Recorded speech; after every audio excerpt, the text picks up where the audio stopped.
दोस्तों, कुदरत ने आपको बहुत ही पावरफुल ब्रेन दिया है।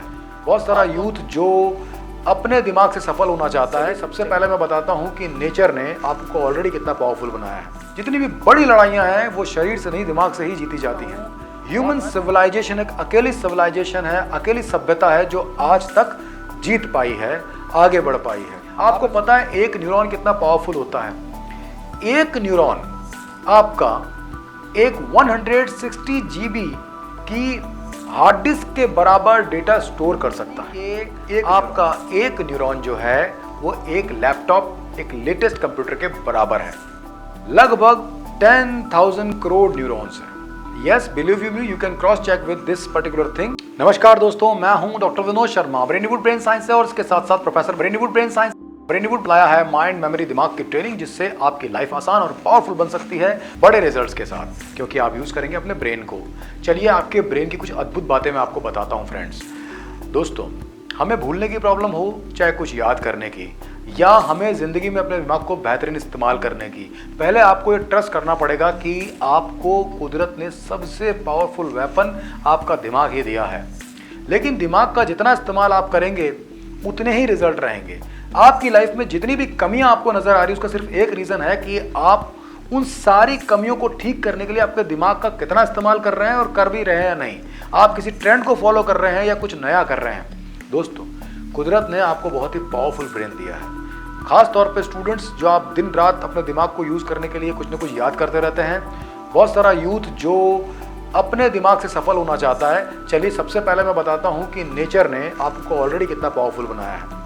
शरीर की ताकत की कोई इंपॉर्टेंस नहीं है फ्रेंड्स, हमेशा दिमाग की ताकत की ही इंपॉर्टेंस है। जितनी भी बड़ी लड़ाइयां हैं वो शरीर से नहीं, दिमाग से ही जीती जाती हैं। और मैं तो कहता हूं ह्यूमन सिविलाइजेशन एक अकेली सिविलाइजेशन है, अकेली सभ्यता है जो आज तक जीत पाई है, आगे बढ़ पाई है। आपने सुना होगा, पहले एक प्रोग्राम आता था अलिफ लैला, उसके गाने में आता था ना कि हर शब नई कहानी, दिलचस्प है बयानी, सदियां गुजर गई हैं लेकिन न हो पुरानी। इसके बाद एक लाइन आती थी, परियों को जी दिलाए, जिन्नों को भी हराए, इंसान में वो ताकत सब पे करे हुकूमत। यानी कि इंसान की एक ताकत जो आज तक की सारी चीज़ों पर हुकूमत करती आई है। दोस्तों सोचिए, कैसी कैसी सिविलाइजेशन आई, कभी डायनासोर्स आए, तो कभी बड़े बड़े जानवर आए, तो कभी अलग अलग तरह के ह्यूमन सिविलाइजेशंस भी आए, अलग अलग तरह के ह्यूमंस भी आए। लेकिन होमो सैपियंस यानी हम मानव जाति सबसे आगे रह पाई, आज तक सर्वाइव कर पाई। उसका रीज़न क्या है? हमारा दिमाग, और कुछ भी नहीं फ्रेंड्स। अगर हम पुरानी पौराणिक बातों पर मान लें कि बड़े बड़े राक्षस होते थे, जिन्नात होते थे, दैत्य होते थे, असुर होते थे, तो ये सब भी अब नहीं है, खत्म हो गए। और फिर भी एक सभ्यता बची रह गई, मानव सभ्यता कभी एक्सटिंक्ट नहीं हुई। उसका सिर्फ एक रीज़न है कि इंसान अपने दिमाग का बेहतरीन इस्तेमाल करता चला गया। तो अब सवाल है, दिमाग का बेहतरीन इस्तेमाल करें, इसके लिए दिमाग की ताकत होती कितनी है वो जरा जानें। दोस्तों, इंसानी दिमाग न्यूरॉन्स से मिलकर बना हुआ है। न्यूरॉन्स बहुत ही छोटा होता है, इलेक्ट्रॉन माइक्रोस्कोप से ही देखा जा सकता है। बट न्यूरॉन का जो फंक्शन है वो एक कंप्यूटर के फंक्शन जैसा होता है। जैसे कंप्यूटर की दो विशेषताएं होती हैं, डेटा स्टोर करना और उसे फंक्शनलाइज करना, उसे एक्शन में लेकर के आना।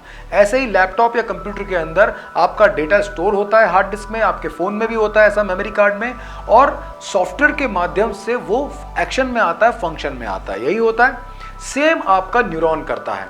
और एक न्यूरॉन जब किसी दूसरे न्यूरॉन के साथ में कनेक्शन बनाता है तो उसे डेंड्राइट कहते हैं। और न्यूरॉन अपनी सूचनाओं को जब आगे प्रेषित करता है तो ये सिनेप्स कहलाते हैं। और इस तरह से इस पूरे प्रोग्राम को न्यूरोप्लास्टिसिटी कहा जाता है। और आपका ब्रेन सूचनाओं को यानी इंफॉर्मेशन को प्रोसेस करता रहता है। अब यहाँ पर सबसे इंपॉर्टेंट है न्यूरॉन की कैपेसिटी। आपको पता है एक न्यूरॉन कितना पावरफुल होता है?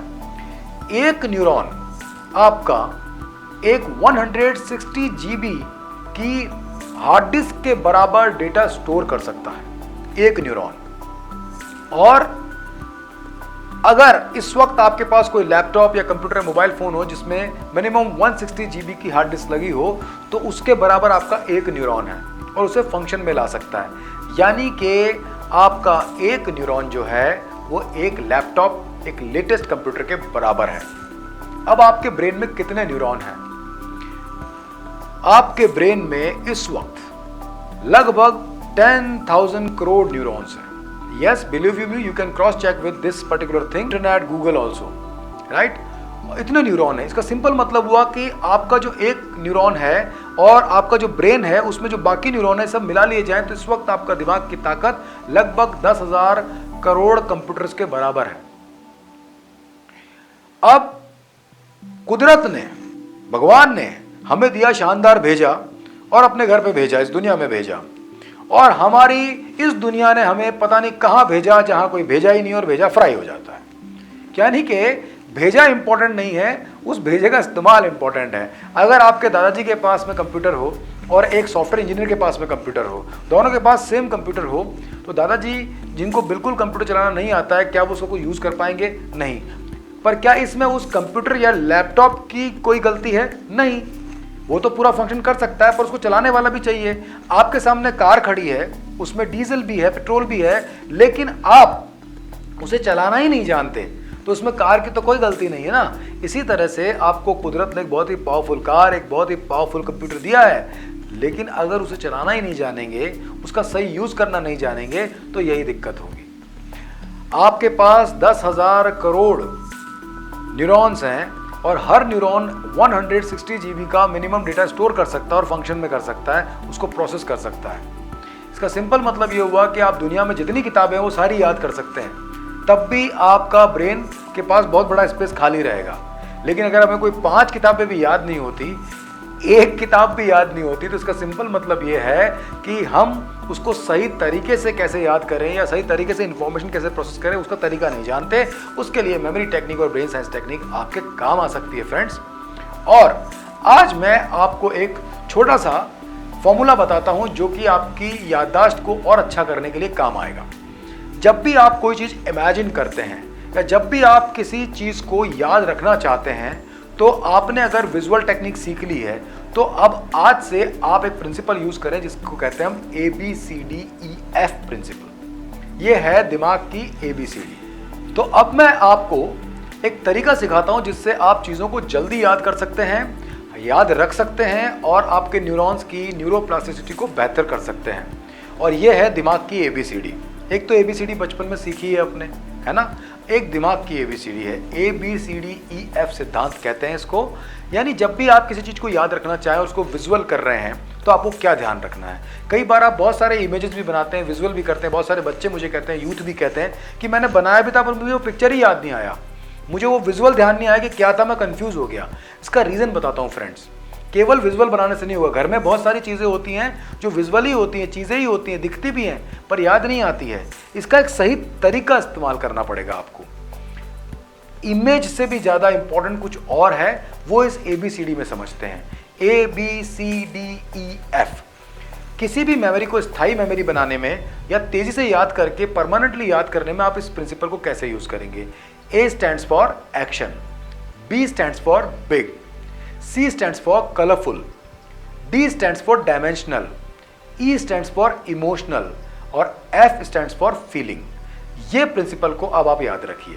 दोस्तों, जो चीज़ें एक्शन में होती हैं, A फॉर एक्शन, जो चीज़ें एक्शन में होती हैं ब्रेन उसको जल्दी रजिस्टर करता है और याद रख लेता है। देखिए, आप कोई चित्र देखेंगे तो वो इतना याद नहीं रहेगा, पर कोई मूवी देखेंगे तो याद रहेगी, क्योंकि वो एक एक्शन में चल रही है। तो जब कोई चीज़ एक्शन में होती है तो ब्रेन का इंटरेस्ट भी ज़्यादा आता है उसके ऊपर और उसको जल्दी याद करता है। इसी तरह से B स्टैंड्स फॉर बिग। जो चीज़ें साइज में बड़ी होती हैं उनको ब्रेन जल्दी से देख पाता है और उन्हें याद रख लेता है। तो अगर आप किसी बात को याद रखना चाहते हैं तो उसमें जो विजुअल बनाए तो उसे बड़ा साइज का बनाए, छोटी सी सेफ्टी पिन भी उसको बड़ी बना दें, राइट। यही तो कमाल है। बचपन में रामायण में हनुमान जी का कौन सी बात आपको याद आ रही है? देखो, आपको याद आएगा हनुमान जी धीरे धीरे बड़े होते थे कई सीन में, राइट। तो जब हम किसी चीज को बिग साइज में देखते हैं तो ब्रेन का अट्रैक्शन और इंटरेस्ट बढ़ जाता है। तो बस आप याद रखिए, और वैसे भी बिग चीजों का इंपैक्ट भी ज्यादा होता है। तो आप जब भी किसी चीज का विजुअल बनाएं उसको बड़े साइज में बनाएं, वो याद रहेगा। घर में चीजें वो खोती हैं जो बड़े साइज की होती हैं, राइट। छोटी मोटी चीजें खोती रहती है क्योंकि वो छोटे साइज की होती है। और मैंने पहले भी बताया था, आपके 10 रुपए, 20 रुपए, 25 रुपए खो सकते हैं, 30 रुपए खो सकते हैं, लेकिन कोई भी इंसान ऐसा भटकता हुआ नहीं मिलेगा। क्यों परेशान हो, मेरे 10 लाख रुपए खो गए, घर में कहीं रख के भूल गया हूं, या 1 करोड़ रुपए कहाँ रखे हैं वो याद ही नहीं आ रहा। भले वो 1 करोड़ का चेक भी है ना, तो भी घर में याद रहेगा कहाँ पड़ा है। इसका इंपैक्ट बड़ा है। कोई चीज साइज में बड़ी हो या उसका इंपैक्ट बड़ा हो तो वो याद रहती है। तो B for big, C for colourful. इंसान का दिमाग कलर्स पहचानता है और करोड़ों कलर्स को डिफरेंशिएट कर सकता है, और हमारा ध्यान कलर्स पे ज्यादा जाता है। ब्लैक एंड व्हाइट टीवी से कलर के टीवी में हम बदल गए। आज तक आप कलर टीवी यूज करते हैं, ब्लैक एंड व्हाइट ऑब्सोल्यूट हो गया। क्यों? क्योंकि हमें कलर्स पसंद है। अखबार में ब्लैक एंड व्हाइट न्यूज़ होती है, न्यूज़ हम जानकारी के लिए पढ़ते हैं, लेकिन अधिकतर एडवर्टाइजमेंट कलर में आते हैं और कलर ऐड की कीमत भी ज़्यादा होती है। उसका रीज़न ये होता है कि पता होता है कि कलर की तरफ ब्रेन का अट्रैक्शन आएगा तो ये ऐड भी उन्हें दिखाई देगा। तो सिंपल मतलब ये हुआ कि कलरफुल होना एक अलग इंपॉर्टेंट प्रिंसिपल है ब्रेन का, किसी भी चीज़ का, तो उस पर ब्रेन जल्दी ध्यान देगा और उस पर कॉन्सेंट्रेट करेगा। तो जब आप कोई विजुअल बनाए तो उसे कई कलर्स के साथ देखें, प्रॉपर कलर में देखें। चौथा है यहाँ पर डी फॉर डायमेंशनल। एक वर्ड बोलता हूं मैं, एक वर्ड है, मान लीजिए प्रायोरिटी। जब मैंने ये वर्ड बोला, इसे आपको याद रखना है। तो इस वर्ड का मीनिंग तो आपको पता है, प्राथमिकता, पर ब्रेन में कोई पिक्चर आया आपके? नहीं आया। पर अगर मैं एक वर्ड बोलता हूँ टेबल, तो देखो टेबल पिक्चर आ गया। अमिताभ बच्चन, तो देखो पिक्चर आ गया। डॉक्टर विवेक बंद्रा, देखो पिक्चर आ गया, राइट। लेकिन जिन चीजों की कोई पिक्चर नहीं आ रही है उन्हें याद रखना ब्रेन के लिए बहुत मुश्किल होता है। ऐसी चीजों को बोलते हैं एब्स्ट्रैक्ट थिंग्स या एब्स्ट्रैक्ट इंफॉर्मेशन। तो आपको जब भी कुछ याद रखें, अगर आप उसको मेमोराइज भी करें तो आप उसे डायमेंशनल बनाएं, यानी कि उसके 3 डायमेंशन होने चाहिए, राइट। डायमेंशनल यानी वो कोई चीज होनी चाहिए, ऑब्जेक्ट होना चाहिए। मान लीजिए कोई भी वर्ड है जो एब्स्ट्रैक्ट है, उसे डायमेंशनल बनाने के लिए आप PIS टेक्निक का यूज कर सकते हैं, जो मैंने पहले से सिखा रखा है आपको, जिससे आप किसी भी वर्ड को डायमेंशंस में देख सकते हैं और वो आपको याद रहेंगी। घर की वही चीजें याद रहती हैं जिनको आप देख पाते हैं। याद रखिएगा, आप डायमेंशनल चीजों को ही देख पाते हैं। डी फॉर डायमेंशनल के बाद में आता है ई फॉर इमोशनल। इमोशनल का मतलब होता है जिन चीजों के इमोशनल इम्पैक्ट होते हैं वो ब्रेन को जल्दी याद रहती है। आपकी मैक्सिमम मेमोरीज जो आपने याद नहीं की है वो या तो विजुअल है या आपका कोई इमोशन है जिसके साथ आप जुड़े रहे हैं। आपको जिन लोगों के मोबाइल नंबर याद हैं उनके साथ कोई ना कोई आपका इमोशनल अटैचमेंट है। आपको जिनकी बर्थ डेट्स याद हैं उनके साथ भी इमोशनल अटैचमेंट है। यानी कि जहाँ पर भी आपका इमोशन इन्वॉल्व होता है या इमोशन में बदलाव आता है वो मेमोरी हमारी परमानेंट मेमोरी बन जाती है। एग्जाम्पल के तौर पर अखबार में पढ़ा कि ये बच्चा CA में फर्स्ट आया। क्या आप बता सकते हैं लास्ट ईयर कौन सा बच्चा CA में फर्स्ट आया? याद नहीं आ रहा होगा क्योंकि आपका उसके साथ कोई इमोशनल कनेक्शन नहीं है।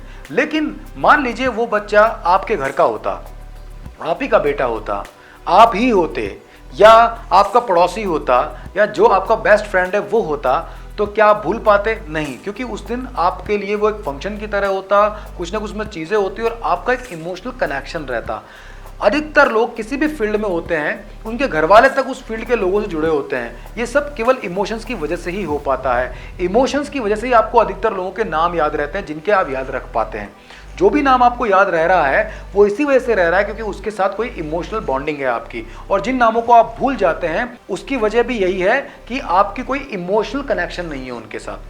जैसे कि एक्सीडेंट के बारे में पढ़ना और सुनना उतना इम्पैक्ट नहीं डालता जितना हम एक्सीडेंट को होते हुए देखते हैं। उस वक्त हमारे इमोशन बदलते हैं और वो चीज़ें हमारे दिमाग में छप जाती है। तो ये सब इमोशन का कमाल है। नेगेटिव इमोशन से नेगेटिव मेमोरी बनती है और पॉजिटिव इमोशन से पॉजिटिव मेमोरीज बनती है।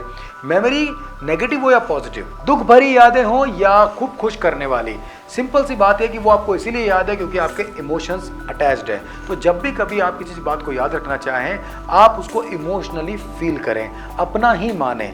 जैसे एग्जाम्पल के तौर पर आप पढ़ाई कर रहे हैं हिस्ट्री के कैरेक्टर्स की, तो जो भी कैरेक्टर आप पढ़ रहे हैं उसे आप अपने घर का मेंबर मान लीजिए। अकबर मेरे मामा जी हैं, या बीरबल मेरे बड़े भाई साहब हैं, या पृथ्वीराज चौहान जी मेरे गुरु हैं। इस तरह से अगर आप किसी भी पर्टिकुलर कैरेक्टर को याद कर रहे हैं, चाहे वो साइंस का हो चाहे वो हिस्ट्री का हो, तो आप उसे याद रख सकते हैं अपने साथ एक इमोशनल बॉन्डिंग करके। अब आता है एफ फॉर फीलिंग। फीलिंग का मतलब होता है जिन चीज़ों पे आपकी फीलिंग इम्पैक्ट करती है वो बातें आपको फास्ट याद रहती है। जैसे कि अगर आप किसी बात को इमेजिन कर रहे हैं, मान लीजिए आप सूरज को लेके इमेजिन कर रहे हैं, तो आप याद रखिए आपको सूरज की गर्मी भी इमेजिन करनी है तो ही आपको वो याद रहेगा। मान लीजिए कभी आपको किसी चीज़ से हाथ जल गया हो, तो क्या वो घटना कभी भूल सकते हैं आप? नहीं, क्योंकि उस वक्त एक ऐसी फीलिंग वाला चेंज आया था जिससे आपको दर्द हुआ था, आपकी चोट लगी थी, वो महसूस, वो एहसास आप कर चुके हैं। बस इस वजह से वो पर्टिकुलर परमानेंट मेमोरी बन गया है। इसी तरह से आप जब कुछ इमेजिन करें तो सिर्फ जनरल इमेजिन मत करें, जैसे सूरज देख लिया, चांद देख लिया, गाड़ी, कुछ इमेजिन कर लिया, ऐसे नहीं, बल्कि आप उसमें खुद रहें, यानी इमोशनल कनेक्ट रखें और इसके साथ साथ उस पर्टिकुलर चीज को फील करें। अगर आप कोई ठंड के बारे में इमेजिन कर रहे हैं, बर्फ से रिलेटेड पढ़ रहे हैं, तो उस बर्फ को इमेजिन करने के साथ साथ फील करें।